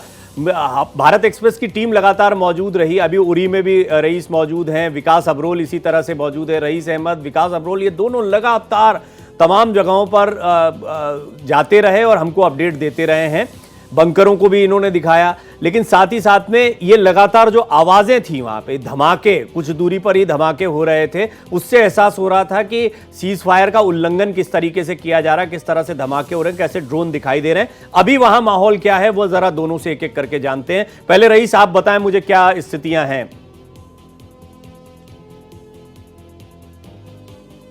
पिछले कुछ दिनों से यहाँ पे शेलिंग हो रही थी, लोग जो है वो काफी परेशान थे और ऐसे में लोग दुआ कर रहे थे कंपनी की यहाँ पे सीज फायर हो जाए। हमने लोगों को इवैक्यूएट करते हुए देखा, लोग रो रहे थे जब वो अपने घरों को छोड़ के जो है वो यहाँ से जा रहे थे, बहुत सारी जो बड़ी पॉपुलेशन एज है जो जिनको यहाँ से पलायन करना पड़ा, जिनको यहाँ से जबरदस्ती जो है अपने घरों को छोड़ना पड़ा। और लगातार हमने देखा है कि यहाँ पे सरहद पे जो है हालात काफी कशीदा थे, स्थिति पूरी तरह से तनावपूर्ण थी। लेकिन अब जिस तरह से हालात धीरे धीरे जो है उनमें सुधार आ रहा है और जिस तरह से सीज फायर की बात हो रही है, मुझे लगता है कि उनके लिए जो है बिल्कुल एक ईद की बात होगी, ईद जैसा उनके अंदर जो है वो खुशी होगी, क्योंकि वो अपने घरों को छोड़ के जो है वो दूसरे उनके घरों में रह रहे थे। श्रीनगर वो शिफ्ट हो गए थे, और भी जगहों पे जो है वो रह रहे थे और लोग रो रहे थे। हमने कल भी और आज भी लोगों को जब उड़ी से जाते हुए देखा तो लोग रो रहे थे और लिटरली हमने जितने भी लोगों से बात करी थे तो वो सारे रो रहे थे और रिक्वेस्ट कर रहे थे दोनों प्राइम मिनिस्टर से, इंडिया के भी और पाकिस्तान से भी, कि कंप्लीट सीज फायर हो। और यही वजह है कि यहाँ इस वक्त जब ये खबर आई कि सीज फायर जो है वो होने जा रहा है तो एक ईद का माहौल जो है वो सीमावर्ती इलाकों में, खास तौर पे कुपवाड़ा, बारामूला, उड़ी, यहाँ पे बिल्कुल इस वक्त लोग जो है वो खुश है। तो जो ही ये खबर आई उसके बाद जो है एक मुस्कुराहट, एक स्माइल जो है वो हर किसी के फेस पे है और कोई भी यहाँ पे जंग नहीं चाहता। और इस जंग से सबसे ज्यादा प्रभावित जो है वो सीमावर्ती इलाकों पे ये निर्दोष लोग हो रहे थे, जो गोलाबारी का शिकार हो रहे थे, जिनके घर जल गए, जिनके लोग जख्मी हो गए। तो वो ऐसे में दुआ कर रहे थे कि जितनी जल्दी हो सके यहाँ पे सीज फायर मेंटेन हो जाए। और अब जब ये खबर आई है तो यकीनन ये एक राहत की बात है उनके लिए और यहाँ पे जो है लोग जो है वो खुश है, क्योंकि हमने आपको दिखाया था कि बैंकर्स में लोग रह रहे थे, कैसे लोगों के रिहायशी घर तबाह हो गए, कैसे परिवार वाले जो है परिजन एक दूसरे से बिछड़ रहे थे और किस तरह से वो पलायन कर रहे थे। ये सारी तस्वीरें जो है हमने भारत एक्सप्रेस पे आपको दिखाई। तो यहाँ पे इस वक्त जब जो ही ये खबर आई कि यहाँ पे सीज फायर होने जा रहा है तो बस यहाँ पे जो है एक खुशी का माहौल हर जगह बहुत ही ये आपसे बात करना बड़ा जरूरी था रईस। आपने जो अपडेट दिया है ना, ये बताता है सीज फायर का महत्व क्या होता है। बहुत सारे लोग हैं जो युद्ध की विभीषिका को, सीज फायर के महत्व को नहीं समझते हैं। उरी में खड़े होकर जब हमारे सहयोगी रईस अहमद आपको बताते हैं कि लोगों के लिए ईद जैसा माहौल है या चेहरे पर मुस्कान देखने को मिल रही है, तो आप अंदाजा लगाते हैं कि सीज फायर के मायने क्या होते हैं। क्योंकि युद्ध का सीधा दंश कौन झेलता है? सीमा के ये लोग झेलते हैं। और यही वजह है कि इनके लिए युद्ध वैसा नहीं है जैसा आपके लिए सोशल मीडिया पर दिखाई देता है या आप सोचते रहते हैं। विकास अब्रोल भी मेरे साथ मौजूद है। विकास, जम्मू में भी ये हमने देखा था कि बात घाटी की नहीं, जम्मू के क्षेत्र में भी इस तरह का माहौल बन गया था कि ड्रोन दिखाई दे रहे हैं, लोगों में चिंता थी। तो वहां सीज फायर के बाद किस तरह का माहौल है? और मैंने देखा था कि वहां पर भी कई लोगों को इवैक्यूएट करवाया गया था। तो अब क्या स्थितियां बदली हैं? हालांकि मैं पीछे गाड़ी वाड़ी और लोगों को देख पा रहा हूं आपके। बिल्कुल प्रवीण, पहले मैं सबसे पहले एक चीज कहना चाहूंगा कि सीज फायर जो है वॉलेशन पाकिस्तान की तरफ से किया गया। भारत ने आज तक कभी सीज फायर वॉलेशन नहीं किया है। भारत ने हमेशा जो है रिटेलिएट किया है, इसलिए सीज फायर वॉलेशन जो है वो टर्म्स एंड कंडीशन पाकिस्तान के लिए मैटर करती है। तक कभी सीज फायर वॉयलेशन नहीं किया है। और रही बात इलाकों की, तो कहीं ना कहीं ये देखिए, जो लोग अपने घरों से दूर थे, जो बंकर्स में रहने के लिए मजबूर थे, जो कम्युनिटी हॉल्स में रहने थे, वो जो है उन्होंने कहीं ना कहीं राहत की सांस ली है। लेकिन ये अभी भी 12 तारीख तक का सीज फायर है। 12 तारीख तक क्या बात होती है उसके बाद देखा जाएगा। लेकिन सबसे बड़ी बात ये है प्रवीण, इस दौरान पाकिस्तान को चीज समझ आ गई होगी कि हमारी पहुंच कराची, रावलपिंडी, लाहौर हर जगह तक है, लेकिन हम पाकिस्तान दिल्ली तक नहीं पहुंच पाया। तो कहीं ना कहीं ये सबक जरूर मिला होगा और इसी के डर के मारे भी जो पाकिस्तान ने भारत से रिक्वेस्ट करी सीज फायर की। तो कहीं ना कहीं ये जो माहौल आप देख सकते हैं, अब पहले भी कुछ नहीं पता, यहाँ पूरा सुनसान था। अगर उनको दिखाने की कोशिश करूंगा, यहाँ पे देखिए दुकानें अभी भी सारी बंद हैं, क्योंकि आज 1 बजे के आसपास दुकानें जो बंद करा दी गई थी। लेकिन यहाँ पे मार्केट में चहल पहल भी खत्म थी। अब लोगों ने जब से खबर सुनी है, लोग आहिस्ते आहिस्ते बाहर निकले हैं, जो जरूरत का सामान है, कुछ दुकानें खुली हैं, सब्जी वाले खड़े हैं। तो लोगों की राहत की सांस जरूर है। हालांकि बहुत दुख है उन लोगों के लिए जिनके परिजन जो है इस सीज फायर जो यही कहूँगा, जो वॉर, एक एक्ट ऑफ वॉर था, इस पर जिनकी जान गई है, जो घायल हुए हैं, उनके साथ पूरी संवेदनाएं हैं। वहीं उमर अब्दुल्ला ने भी बोल रहा है कि जितने लोग इस पूरे वॉर में मारे गए, उनके परिवारों को 10 लाख रुपए दिए जाएंगे। हालांकि वो एक उनके परिवार को के लिए बहुत छोटी रकम है, लेकिन एक सरकार की तरफ से कहीं ना कहीं जो है एक उनके लिए ये राहत है। और कहीं ना कहीं इस पर ये देखने वाली बात है सबसे बड़ी खास प्रवीण, के देखिए केंद्र सरकार और राज्य सरकार ने मिलकर लोगों का साथ दिया। आज सुबह जैसे ही जम्मू के इलाके में उसका कुछ ड्रोन का मलबा गिरा, मुख्यमंत्री उमर अब्दुल्ला खुद वहां विजिट किया, उड़ी पे खुद लेफ्टिनेंट गवर्नर मनोज सिन्हा पहुंचे। तो आप देख सकते हैं कि भारत सरकार जो पूरी तरह से अपने लोगों के साथ खड़ी है। तो कहीं ना लोगों में एक जरूर एक सुरक्षा की भावना थी। इसी के चलते इतना कुछ होने के बावजूद भी लोग इस तरह से लोग घूम रहे थे। कल भी हम जब रात को जब लाइव थे तो उस समय भी देखा लोग कह रहे थे कि भारत जिंदाबाद, वो बिल्कुल खुश हैं, बिल्कुल सुरक्षित है। तो कहीं ना कहीं एक सुरक्षा की भावना तो थी। लेकिन इस समय जो बॉर्डर के लोग हैं उनके लिए एक बहुत राहत बड़ी खबर है, क्योंकि अब वो लोग अपने घरों में जा सकेंगे, उसी तरह से अपनी खेती बाड़ी कर सकेंगे। लेकिन सबसे बड़ा प्रश्न ये आता है प्रवीण, क्या पाकिस्तान अपनी इस बात पे कायम रहेगा? क्योंकि पाकिस्तान की फितरत रही है अपनी बातों से नहीं रहना पड़ेगा। देखिए विकास, इसमें एक बात तो बहुत स्पष्ट है, रहना इसलिए पड़ेगा कि ये सीज फायर पाकिस्तान ने गिड़गिड़ा के करवाया है।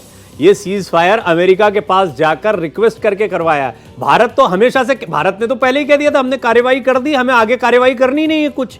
अब एस्केलेट कौन कर रहा था? पाकिस्तान। लेकिन जब उस पर दो वार हुए बड़े तगड़े से, तो उसे समझ में आ गया कि अब इज्जत कैसे बचाऊं।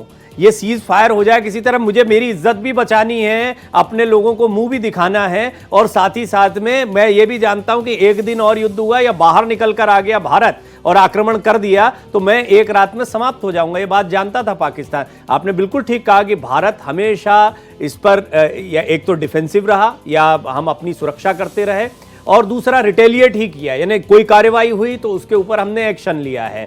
भारत ने हमला तो अभी तक किया ही नहीं था, और हमला करना भारत का मकसद था भी नहीं।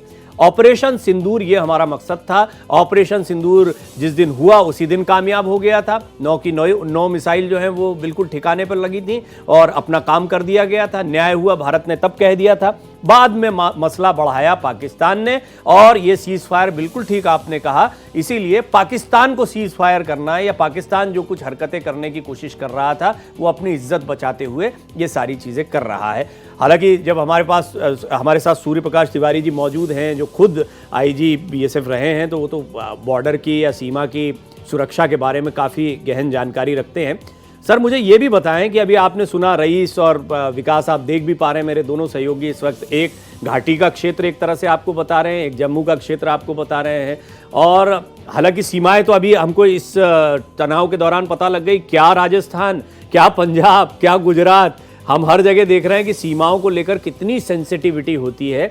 अभी आपको लगता है कि ये जो तनाव हुआ इसके बाद चीज़ें बहुत सारी बदलने वाली हैं, और अगर बदलने वाली हैं तो वो क्या क्या बदलाव होंगे, क्या आप कुछ बता पाएंगे हमको? देखिए, आपके संवाददाता ने जम्मू से बताया कि कितनी देर तक पाकिस्तान इस सीज फायर पे कायम रह पाता है।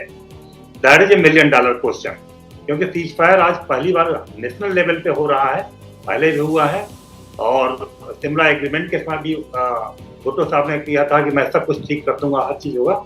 तो ये पाकिस्तान भी, जैसा मैंने पहले भी बोला, फितरत में है कि जब उनके गर्दन पे भारत का पांव होता है तो गर्दन को सहला के किसी तरह पांव को दरवा लेते हैं, अब बाद में उसी पांव को तोड़ने की या काटने की कोशिश करते रहे हैं। तो जो पाकिस्तान का चरित्र है, चाल है, उसमें मैं एटलीस्ट आगे बहुत परिवर्तन देखने की कोशिश नहीं देख पा रहा हूँ। और साथ साथ ये भी मेरा कहना है कि जो उनका केवल कुछ 9 ट्रेनिंग कैंप पे ही हमने साल किया है, उनकी कमर तोड़ी है, लेकिन उनका जो फीडर कैडर है मिलिटेंट के लिए जो टेररिस्ट बनने वाला, वो इंटैक्ट है। अभी आपने देखा होगा उनके प्राइम मिनिस्टर ने भी बोला है कि हमारी फर्स्ट लाइन ऑफ डिफेंस जो है मदरसे से निकले हुए बच्चे काम करेंगे। तो उनके ये चीजों को जब तक एग्रीमेंट में इन सब चीजों को इम्प्लीमेंट कैसे किया जाएगा, nitty-gritty will be worked out. I know कि दोनों देश के डीजीएमओ बात कर रहे हैं, उन्होंने बहुत ज्यादा डिटेल में बात किया होगा, लेकिन सर्टेनली सीमा पे जैसा उरी से आपने जो एक लाइन कही ना तिवारी सर, इस लाइन में बहुत कुछ छिपा हुआ है। मदरसे में पढ़ने वाले लड़के हमारी दूसरी डिफेंस लाइन है। ये बात जब किसी देश का रक्षा मंत्री कहता है ना, तो वो बताता है कि हम किस स्तर पर हैं। और वो इतने मूर्खतापूर्ण बयान देते रहे, ये एक बयान थोड़ी ही है, ख्वाजा आसिफ एक के बाद एक ऐसे बयान देते रहे जो बहुत ही हास्यास्पद है। ये पाकिस्तान सरकार की हालत है। पाकिस्तान की दुर्गति के लिए भारत को प्रयास करने की जरूरत नहीं है, वो दुर्गति में वैसे ही है, और भगवान करे कि वो उसको सदगति मिले, वो दुर्गति में ना रहे।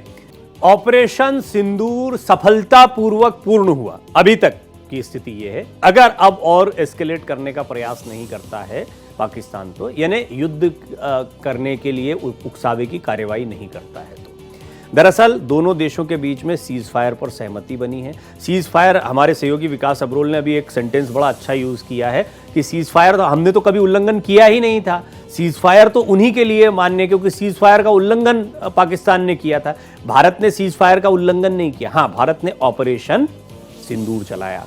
ऑपरेशन सिंदूर की वजह थी आतंकी ठिकानों को नेस्तनाबूद करना, उसमें सफलता मिली, तो ऑपरेशन सिंदूर पूरा हुआ। उसके बाद में आपको कोई कार्रवाई नहीं करनी थी, जो पाकिस्तान ने की। पाकिस्तान ने जो भी कुछ करने का प्रयास किया उसे तो नाकाम किया ही, जो जवाब दिया गया उससे पाकिस्तान चरमरा गया। अभी तो युद्ध शुरू भी नहीं हुआ था, ये जवाबी कार्रवाई थी जिसमें पाकिस्तान की टांगें हिलने लगी, और उसके बाद अमेरिका की मध्यस्थता के बाद उसने कहा मेरी इज्जत भी बचाओ और साथ ही साथ में इस युद्ध से भी बचाओ। तो पाकिस्तान ने कहा कि ठीक है, इज्जत भी बचाते हैं, दोनों तरफ से सीज फायर की बात को कहा जाता है। और संक्षिप्त अभी भारत की तरफ से इसकी पुष्टि कर दी गई है। और ये भी देखना होगा, कर्नल देव थे, हालांकि सूर्य प्रकाश तिवारी मेरे साथ बने हुए, लेकिन आप सुन रहे थे तिवारी सर की, कर्नल देव का कहना था देखना होगा पाकिस्तान की प्रेस कॉन्फ्रेंस कैसी होती है। आपके कितनी नज़र रहेगी इस पर? देखिए डॉक्टर प्रवीण, उनका जो इंटरनल सिनेरियो है वो भड़काऊ बयान देने से बाज नहीं आएंगे। अमेरिका क्या कर रहा है, भारत क्या कर रहा है, उनकी लीडरशिप क्या एक्सेप्ट कर रही है, उसके इतर उन्होंने बात करना ही है। जैसा मैं पहले से बोला कि उनके डीएनए में है। उन्होंने रह के रुक के थोड़ी देर शांति बनाने के बाद सीमाओं पे फिर से कुछ करना ही है। जैसा मैंने बोला कि अभी उनका इंफ्रास्ट्रक्चर अभी वो जिंदा है, उसको आपने सांप को, जैसा आपने बोला कि घायल कर दिया और खतरनाक हो गया है, हमको ये देखना है कहीं ये सांप उलट के कब पलटवार करेगा, हमको उसके ऑब्जर्वेशन वॉच पे रहना है। रही बात, आपने बात किया था सीमा पे रहने वाले नागरिकों के विलेजर्स की, तो मैं आपको बताना चाहूंगा पुंछ से लेकर नीचे तक, हमारे कठुआ सांभा तक, हमारे गांव जो है सीमा के एकदम नजदीक हैं, हमारी खेती बाड़ी होती है। ये आए दिन हमारे नागरिकों के लिए, हमारे कृषकों के लिए, हमारे फार्मर्स के लिए एक पेन बना हुआ, दर्द बना हुआ है। जब और जैसे आज सुबह ऐलान हुआ है, जहाँ जहाँ कीमती जानें गई हैं उन लोगों को हम वापस नहीं ला सकते, लेकिन कम से कम उनके गम में शरीक होके उन घरों को हम थोड़ा सा रिलीफ पहुंचाने का काम करेंगे। उमर साहब, आज आप जम्मू में थे, you had a first hand stock of the situation there, so after March जो अब सीज फायर का है, व्हाट्स योर प्लान? अब नुकसान बहुत हुआ है। नुकसान जम्मू शहर में हुआ है, लेकिन जम्मू शहर से बाहर अगर हम बात करें, पुंछ शहर को बहुत ज़्यादा जो है डेवेस्टेट किया हुआ है। कल रात को रजौरी में बहुत नुकसान हुआ। टंगधार पहले दिन से निशाना बना है। तो जैसे मैंने अभी कहा, डीसीज को वाज़िया हिदायत दी गई है कि वो फौरी तौर डैमेज का जो है फाइनल असेसमेंट करके वो असेसमेंट हम तक पहुंचाएं, ताकि हम इन घरों को रिलीफ जो है पहुंचाना शुरू करें। इसके साथ साथ कई दिनों से अब हवाई अड्डा हमारा बंद रहा है। उम्मीद करते हैं कि इस सीज़ फायर के बाद दोबारा हवाई अड्डा खुलेगा और हमारे जो यहाँ से हाजी हज करने के लिए जिनको निकलना था हम भेज नहीं पाए, इंशाल्लाह जैसे ही हवाई अड्डा खुल जाता है तो हम दोबारा हमारे अपने हाजियों को यहाँ से रवाना करना शुरू कर देंगे। वो हमने जो कीमती जानें गई हैं वहाँ पे हमने थोड़ा सा कॉम्पनसेशन का ऐलान किया है, लेकिन उसके साथ साथ अब जहाँ लोग ज़ख्मी हुए हैं उन्हें भी हमें मुआवजा देना होगा, कॉम्पनसेशन देना होगा। और जैसे मैंने अभी कहा, जहाँ जहाँ प्रॉपर्टी का नुकसान हुआ है वहाँ पे भी। Okay, thank you. तो जम्मू कश्मीर के मुख्यमंत्री उमर अब्दुल्ला जानकारी दे रहे थे, काफ़ी नुकसान हुआ है। उन्होंने ये भी कहा है कि कंपनसेशन के साथ साथ में फिर से बसाहट लेकर आना और कई क्षेत्रों के बारे में, पुंछ, राजौरी के बारे में, कंधार के बारे में उन्होंने बताया कि यहाँ पर काफ़ी नुकसान हुआ है। तो एक बात और स्पष्ट हो गई है कि कश्मीर में भी बहुत कुछ बदलाव होने वाला है। आप देखिएगा आने वाले दिनों में, चाहे लोगों की सोच हो या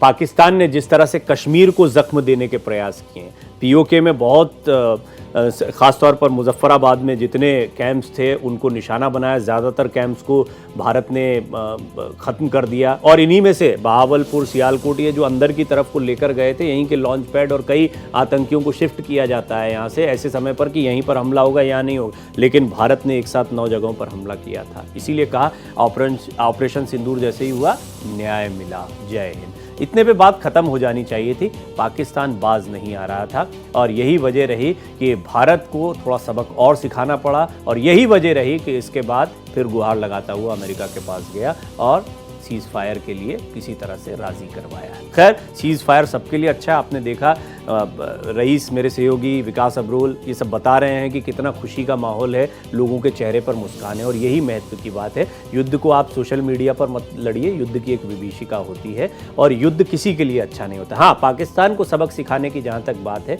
उसमें कोई कोताही नहीं बरती गई है और ना आगे बढ़ती जाएगी। इस बड़ी खबर पर हम बने हुए हैं।